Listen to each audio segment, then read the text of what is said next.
What's up YouTube, Awesome Yu-Gi-Oh here, and today I'm here with a January 1st, 2015 deck profile on Satellarknights. One of the better, or probably the best rogue deck of this format, at least in my opinion, was a requested deck profile, so tried to get to it as soon as possible, which was today. So yeah, without further ado, let's go into the profile. So of course you have your triple the nap. I actually didn't change that much to this list. Triple Altair, triple Unicoli, and then the one Vega. So I'm only running 10 monsters. Spoilers, I'm not running Honest. Honest S2 is a good card, but or at least at 2 it's better. It actually made me consider it more than when it was at 1. Playing 2 Honest instead of 0 or 1, you know, whatever. But I decided not to play it at all. It kind of messes with the consistency that I want to have with this deck, seeing my floodgates, seeing my traps. A card I cited out a lot, and I have another attack card which helped me better accomplishing what Honest would normally do. So these are the 10 monsters, and that is it. Spells, you have your triple reinforcements of the army and 3 more monsters. Triple upstart, because I like consistency. Double pot of duality, same reason. The triple MST, kind of needed for your Clifford matchup. And then double forbidden chalice. Of course this card is a good card against Shaddoll. You can turn off Danko Seka for a turn if you have something to get over it. Because in the turn you use Chalice. Of course Chalice should be used from your hand, and you can't use it if it's already set. But it negates the effect of being able to activate your trap cards. So if you have something in your back row which could clear a Danko Seka, because you actually have a kind of a bit of trouble running it over. But of course this can help as well. If you have normal summon Denap and search something, attack with Denap, attack the Danko Seka and chalice your own Denap. Then Denap is 1900 and you can run over Danko Seka. Of course it's decent against the Shaddoll, the flip effects of Shaddolls. However, Shaddoll has become a lot faster, run differently, so these set and flip summon a Shaddoll monster isn't really something you see anymore. Mostly against, whatchamacallit,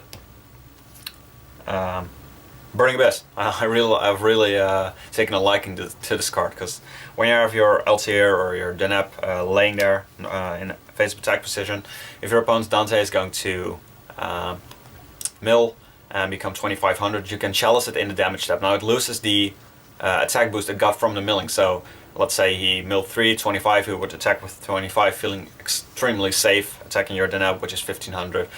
You chalice the Dante is now 1400. So you run it over with Denap, which is kind of cool. Let's see. Only against Clifford, this card isn't that great. But yeah. Theoretically, if your opponent has normal summoned something without a sacrifice, so their monsters would be 1800. This helps your monsters being bigger than that, but that's pretty much it. It's a card I sat out against Cleaforce a lot. And then the power spells Raigeki and Soul Charge. I'm not playing Snatch Steal, because I really haven't found a decent use of Snatch Steal for this. I'm not even siding it, but siding it might be a good option. But I haven't found a good use for it yet. The only aspect in the game, or the only time I've actually kind of wanted a Snatch Steal was on a normal summon Clifford with sacrifice on it, because of course they are a level 4 at that point. So if you were to Snatch Steal it, you could just exceed it away with one of your level 4s. The problem is that the sacrifice is going to go to the grave at that point. So and that's not something you want. So yeah, that's it for the spells. It's 15 spells, which leaves 15 traps. I really like Soul Charge, Soul Charge and Raigeki. And those are just power spells. Triple Satellarknight Elva, pretty much the card you want to see in every opening hand. Unless you're going second, but you really like to go first with Satellarknights. Triple Call of the Haunted and triple Emptiness. And the one compulse, one bottomless, one warning. This is pretty much one of the few things you have against Denko Seka, which is pretty much why I threw it in there, because besides Denko Seka I don't really like Solemn Warning. Two-dimensional Prison is pretty good in the Shadol and BA matchup, and actually it's once again it's decent in the Clifford matchup. The only problem is when they're attacking with one of their equipped with a sacrifice monsters, then they just get the search from the sacrificer, which is not that good. And then one wiretap to stop Fire Lakes, and I'm citing another one if I'm playing against BA. But you'll see that in a second. The extra deck, I'm taking something outside. One Deltros. One Deltros is plenty. You really don't make a second one all that often, if you want to make a second one at all. So one Deltro, double Trevor.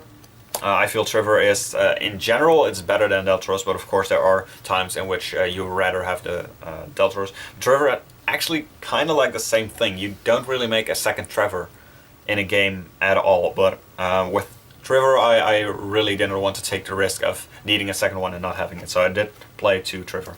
Sunderland Arc, Excalibur, this is such an easy out against Clifford Towers, it's just funny. Constellar Omega, because of course he becomes 1500, but he becomes double its original attack, so he just becomes 5000 instead of doubling the 1500, which he is after you special summon him when your opponent has the towers on hand.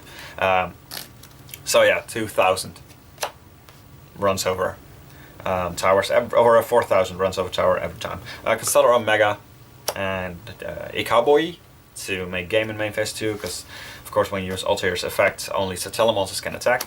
Axiton, really good against Cleafords. Biggest Emerald, which is a pretty relevant card in the mid to late game to recycle your Altiers.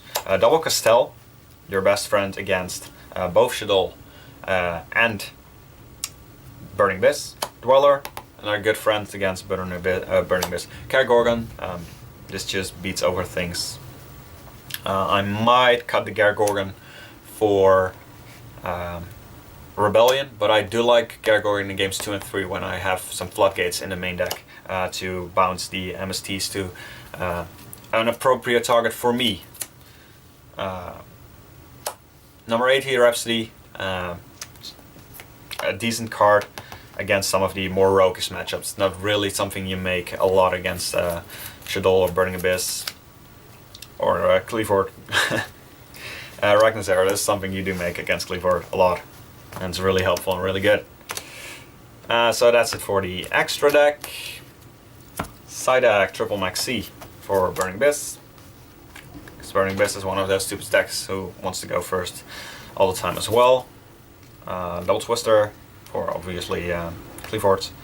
Night Beam, Burning Abyss. Fire Lake is a pretty big card against you, so it is nice that people are kind of dropping the Fire Lakes, either playing it at 2 or just dropping all the traps in Burning Abyss.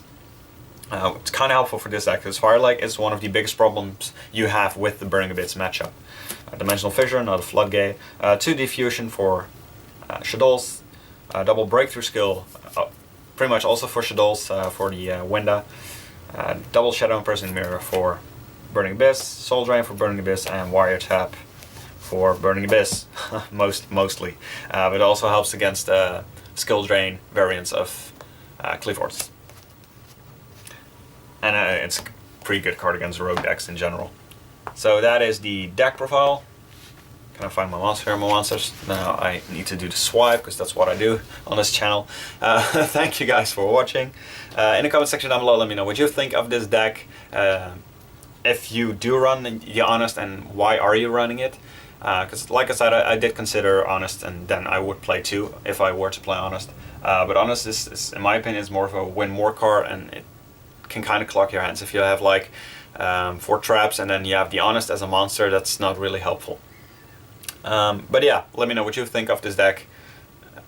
Leave any suggestions on a future deck profile you want to see. I will be doing Lightstone Ruler probably next.